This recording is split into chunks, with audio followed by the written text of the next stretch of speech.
Oh, she's right here. So I was going to just call up Philippa Campsie.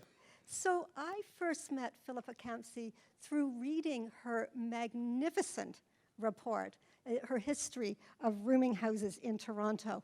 And as soon as I read it, I emailed a copy to all my colleagues, and the title of the subject heading of that email was Galvanized to Work on Rooming Houses. And I recommend it to all of you. So Philippa is an adjunct professor in the Department of Geography and Planning at U of T, right here, where she also earned her own planning degree. She is also a freelance writer and researcher who has studied rooming houses and homelessness and other subjects too. So Philippa, are you ready to go? Okay, thank you. Thank you very much, Joy, and thank you, Jeremy, for organizing this. I've called my talk Looking Back, Looking Ahead, because where I come in is as something of a historian of rooming houses. Back in the mid-1990s, I was asked by the Rupert Community Residential Services to do a policy history of rooming houses in the city of Toronto, and that was the old city of Toronto.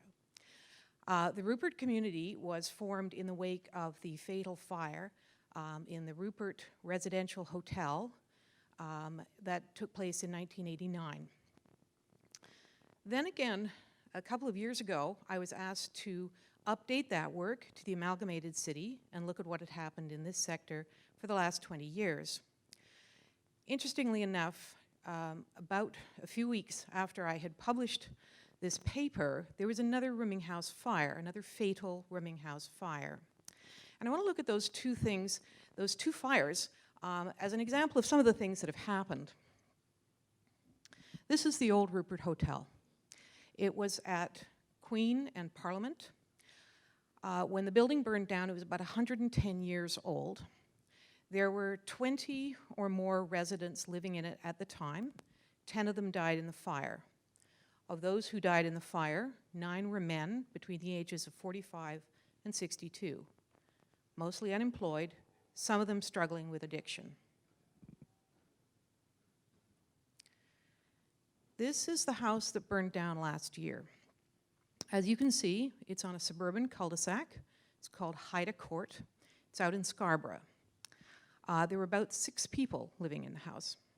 Oh, and you can also see that it's a much more modern construction. I'm not absolutely sure how old the house was, but it was only a couple of decades old at the most. There were about 6 people living there, students at the University of Toronto at Scarborough. The young woman who died was 18 years old. She was in her first year of management studies. So you get the sense that there is a difference in the old style of rooming houses, residential hotels, downtown, old stock, and then the new, the modern houses.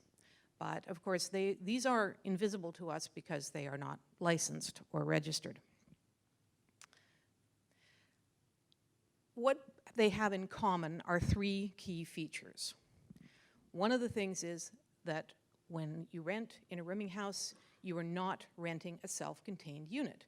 This is why this is the most affordable kind of housing on the market. It is the cheapest because you are renting really only as much as you can afford.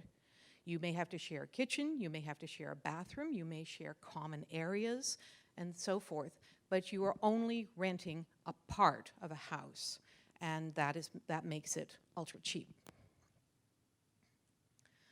Another point that has been actually quite important in some legal cases is the fact that in a rooming house, in a proper rooming house, the individual tenants pay the owner individually. That makes a distinction between that and a house in which people band together collectively to rent the house. That is not considered a rooming house. And a number of cases in Ontario, not in Toronto, but in Ontario, have turned on that distinction. And finally, they are regulated by the municipality. Toronto has rules that are different from the rules in Mississauga, that are different from the rules in Oshawa or Barrie or any other place, or Winnipeg. And this in Toronto has created something of an anomaly because in the old unamalgamated city, all 6 cities had different regulations. And those regulations are still in force. The city has made great strides in harmonizing the zoning bylaw for the amalgamated city of Toronto, except in this one area of rooming houses. They haven't been able to make any progress. This is a screen grab of the online zoning map for the city of Toronto that I took a couple of days ago. And what you see in magenta is what's known as the rooming house overlay.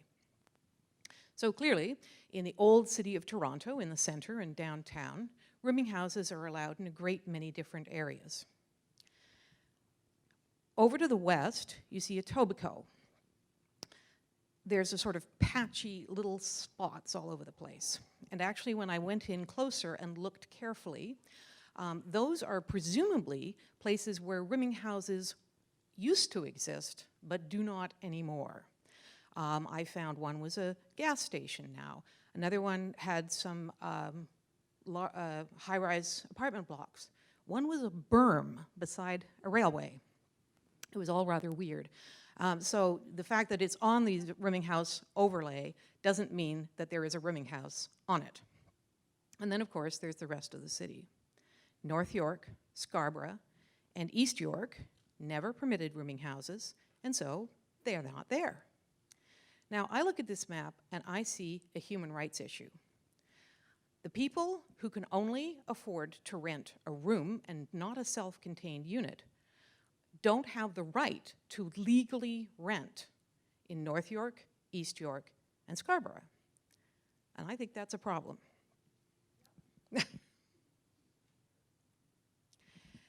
Then there's a question of licensing, which is the other way in which we regulate rooming houses. Zoning and licensing, there are other things, there are property standards and fire codes and building codes, but the two main things are zoning and licensing. Toronto started licensing its rooming houses in 1974. Licensing has some positive aspects. It allows the city to enter into a relationship with the owner, whereby they can inspect the house, they can go in and check that the fire regulations are being observed, they can check that the standards are being maintained. But there's a catch.